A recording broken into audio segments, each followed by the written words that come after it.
Ever since Trump announced that he would send warplanes to Ukraine, Zelensky has been left-handed and right-handed. In order to get this aid, Zelensky emphasized that he had been talking to Trump for 2 consecutive days. The two sides focus on the relevant issues of long-range missiles. But Trump said that before providing new weapons, he still hopes to get Ukraine's assurances first, to understand how Ukraine will use these weapons. Although Zelensky emphasized that he would not attack Russian civilians, he only uses it for military purposes and continues to fight for this aid.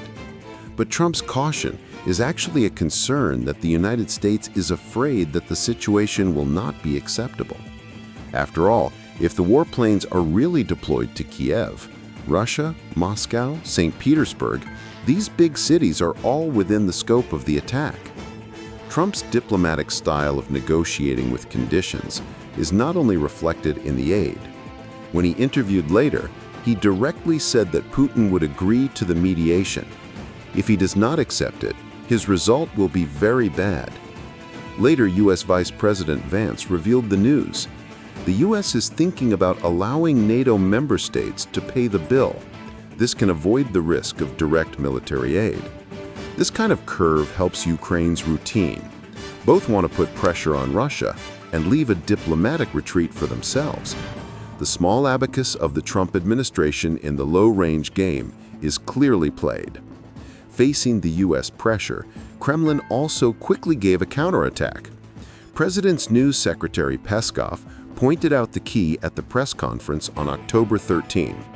Complex missiles such as operational warhorses require the participation of U.S. experts. Therefore, supplying to Ukraine, these missiles may indeed cause serious consequences. Then he brought up the topic of dirty bombs again. Although the International Atomic Energy Agency investigated in 2022, did not find any traces of Ukraine doing this, but the Russian intelligence department thinks that Kiev is still secretly promoting. Although dirty bombs are not traditional nuclear bombs, but the destructive power is not to be underestimated. Use conventional explosives to blow up radioactive substances can cause long-term ecological trouble. A 10 square kilometer polluted area, it takes decades to recover to a safe level.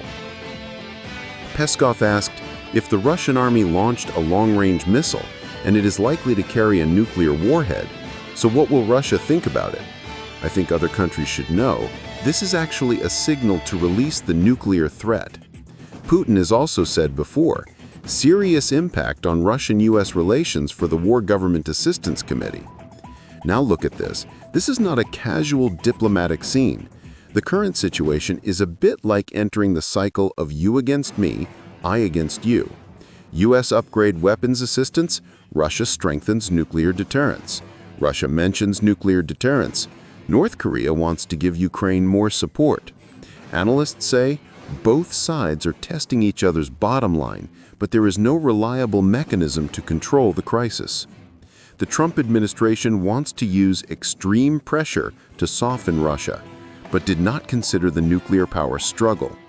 Once you misunderstand what the other party means, how big a hole might be dug. Just like the United Nations Secretary General Guterres said, under the nuclear shadow, any military adventure, it's no different from playing with fire.